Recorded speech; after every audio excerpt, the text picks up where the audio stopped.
the middleweight.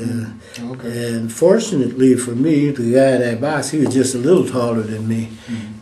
But shoot, at that weight, you could get just about anybody much taller. Sure. They changed all that now, but that's how I got to box. So I only boxed twice. Did you win your matches? Yes. You won both of them? Okay. You showed us a picture too. You had a shot. Oh yeah, well, this is one of them. I was dead. I was tired. That was before or after? I forgot which one. I think that was one on board ship because Okay.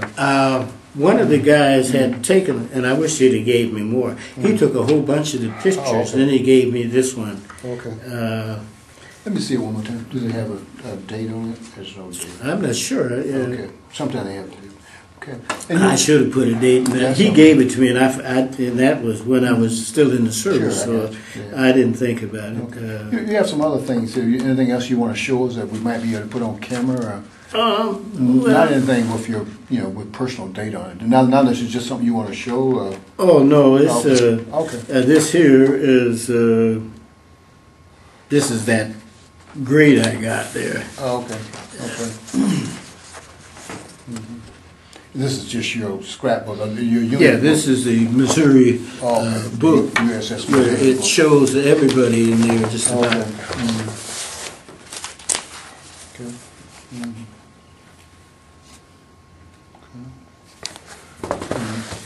All right. Well, come on. We're coming kind of to the end. I think we kind of covered a lot of things. Is there anything that we haven't covered that you want to talk about, that you want to mention? You're right. I think we got me talking, I guess. Yeah. You mentioned, did we capture on the camera about when you said you guys went into the eye of the hurricane? Yes, more than once, yeah. Well, this is down when you were coming back from Korea? Cape Hatteras, which is down and around north of Virginia. Oh, okay. They get a lot of storms. Okay. And so if a ship is in port, you got to leave. Okay. They don't want you pounding up against those wharfs. And, right. So whenever, and of course since they got radar and they know when it's coming, so we got out to sea and got into the eye. And of course since they got radar, they just keep going along with it until the storm kind of subsides, and then they can come out. But you still are, Right.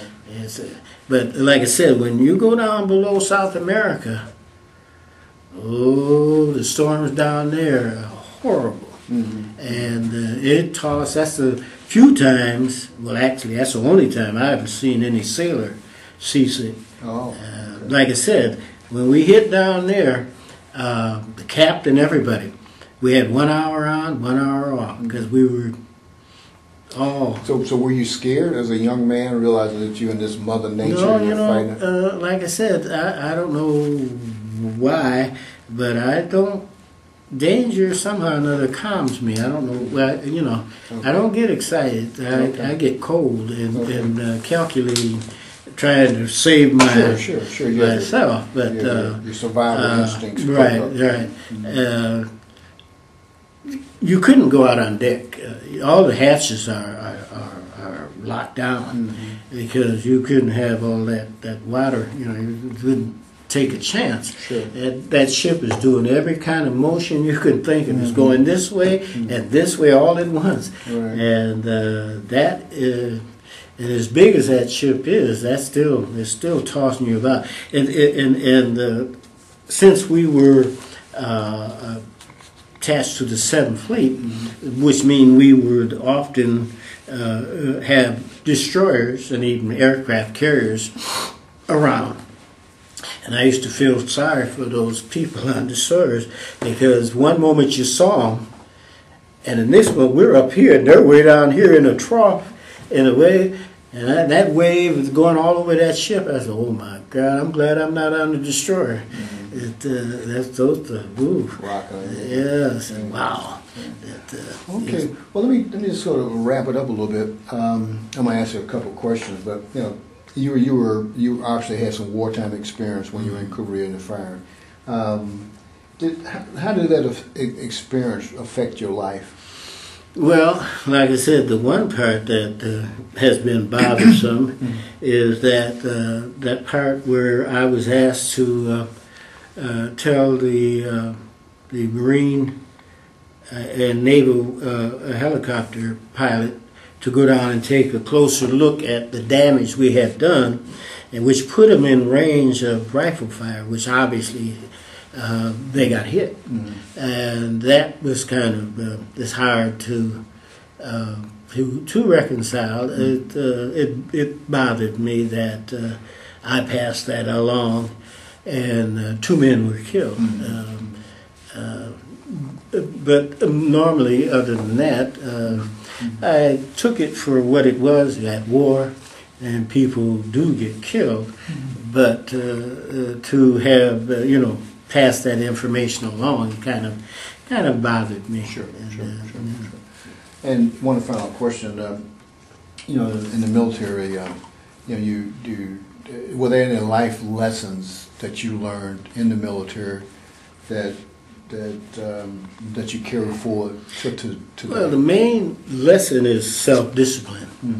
That when you want to accomplish some goal, that you have to have self-discipline, and you watching when danger approaches in a wartime, and seeing other guys lose their cool. I realized that you endanger yourself and them if you let your emotions and your fears overcome you. That in a dangerous situation, you just have to, you don't have a choice, you just have to assess the situation and not become afraid. You have to try and control your fears. Okay. Because if you don't, then your chances are you are going to get hurt. Okay.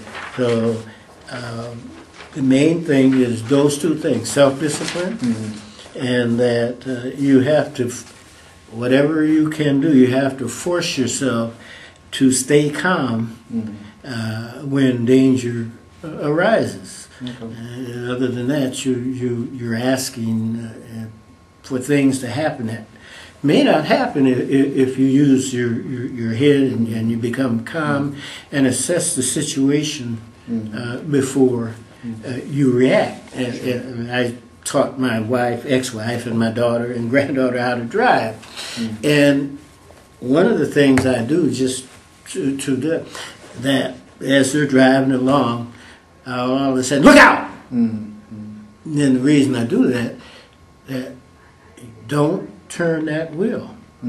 Assess if somebody's in the car and tells you something, you make sure that you look before you start reacting. Right.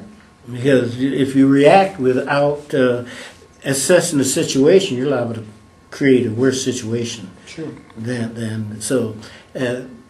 I was trying to put that into use when with situations like that. Right. Okay, well, I think we covered quite a bit, and I think we covered kind of like A to Z of military service. Is there any final comment or anything you want to